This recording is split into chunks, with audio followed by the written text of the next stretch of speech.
என்ன பார்க்க போகிறோம்னா, ஐடிஐ முடித்துவிட்டு உங்களுக்கு வந்து ரயில்வே வேலைவாய்ப்பு வந்து காத்துட்ருக்கு. உங்களுக்கு வந்து அருமையான ஒரு ரயில்வே வேலைவாய்ப்பு ஒன்று அறிவிச்சிருக்காங்க. South central railway recruitment job 2025 அறிவிக்கப்பட்ட ஒரு நிரந்தரமான வேலைவாய்ப்புங்க. 4232 காலெடுத்துக்கான வேலைவாய்ப்பு வந்து அறிவிச்சிருக்காங்க.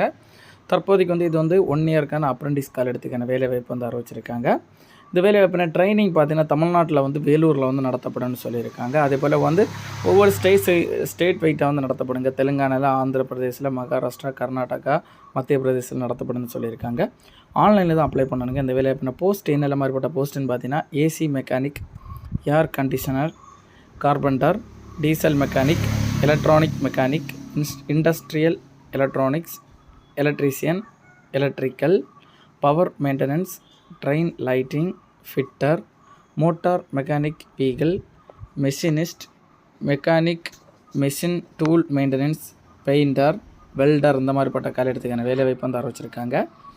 எஜுகேஷன் குவாலிஃபிகேஷன் கல்வி தகுதி நீங்கள் பார்த்தீங்கன்னா உங்களுக்கு 10th பாஸ் பண்ணியிருக்கணும். 10th பாஸ் பண்ணி அதில் 50% மார்க் இருக்கணும்னு சொல்லியிருக்காங்க. கண்டிப்பாக ப்ளஸ் ஐடிஐ முடிச்சிருக்கணும்னு சொல்லியிருக்காங்க. நீங்கள் ஏசி மெக்கானிக்னா ஏசி மெக்கானிக் முடிச்சிருக்கணும். ஏர் கண்டிஷன்னா ஏர் கண்டிஷன் முடிச்சிருக்கணும். கார்பெண்டர்னா கார்பெண்டர் முடிச்சிருக்கணும். டீசல் மெக்கானிக்னா நீங்கள் மெக்கானிக் டீசல் மெக்கானிக் முடிச்சிருக்கணும். எலக்ட்ரிஷியன் எலக்ட்ரானிக் சம்மந்தப்பட்டதுன்னா அந்தந்த இது முடிச்சிருக்கணும். ஃபிட்டர், மெஷினிஸ்ட்டு, பெயிண்டர், வெல்டர் இந்த மாதிரிப்பட்ட ஐடிஆரில் முடிச்சிருக்கவங்க இந்த வேலைவாய்ப்பு வந்து அப்ளை பண்ணிக்கலாம்னு சொல்லியிருக்காங்க. வயது வரம்பு ஏஜ் லிமிட் நீங்கள் பார்த்தீங்கன்னா மினிமம் 15 வயசுலேருந்து தொடங்கி மேக்ஸிமம் 24 வயசு உள்ளாடி இருக்கவங்க இந்த வேலைவாய்ப்பு வந்து தாராளமாக அப்ளை பண்ணிக்கலாங்க.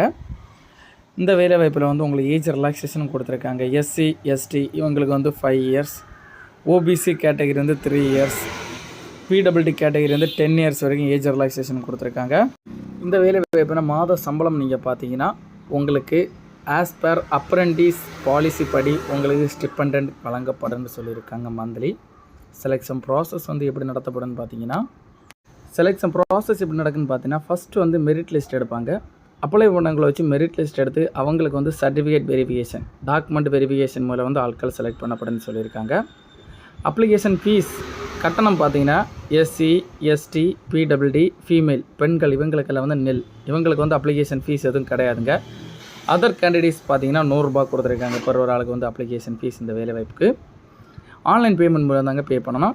இம்பார்ட்டன்ட் டேட் அப்ளை பண்ணுறக்கு டேட் பார்த்தீங்கன்னா ஸ்டார்ட் டேட் பார்த்தீங்கன்னா 28/12/2024 டிசம்பர்லேருந்து தொடங்கி லாஸ்ட் டேட் பார்த்தீங்கன்னா 27/1/2025 ஜனவரி மாதம் எண்டுக்கு முன்னாடி இந்த வேலைவாய்ப்பு வந்து நீங்கள் அப்ளை பண்ணிக்கலாங்க. இந்த வேலைவாய்ப்பில் உங்களுக்கு ஏதாவது டவுட் இருந்ததுன்னா டவுட் கிளியர் பண்ணுறதுக்காக official website, official notification link எல்லாம் வந்து நம்ம டிஸ்கிரிப்ஷனில் கொடுத்துருக்குறோம். அப்ளை பண்ணுறங்க லிங்க் எல்லாம் வந்து நம்ம கொடுத்துருவோம். நீங்கள் கிளியராக செக் பண்ணி இந்த வேலைவாய்ப்பு வந்து அப்ளை பண்ணிக்கோங்க. நீங்கள் இந்த அதாவது 10th முடிச்சுட்டு ஐடிஐ படிச்சுட்டு நீங்கள் ரயில்வே சம்மந்தப்பட்ட வேலைவாய்ப்பு வந்து நீங்கள் அப்ரெண்டிஸ்ன்னு பார்க்காம இந்த வேலைவாய்ப்பு நீங்கள் போனீங்கன்னா கண்டிப்பாக வந்து உங்களுக்கு கவர்மெண்ட் வேலைவாய்ப்பு வந்து நிரந்தரப்படுத்தலாங்க. கண்டிப்பாக இந்த வேலைவாய்ப்பு வந்து நீங்கள் சும்மா இருக்கிறவங்க நீங்கள் ட்ரை பண்ணி பாருங்கள்.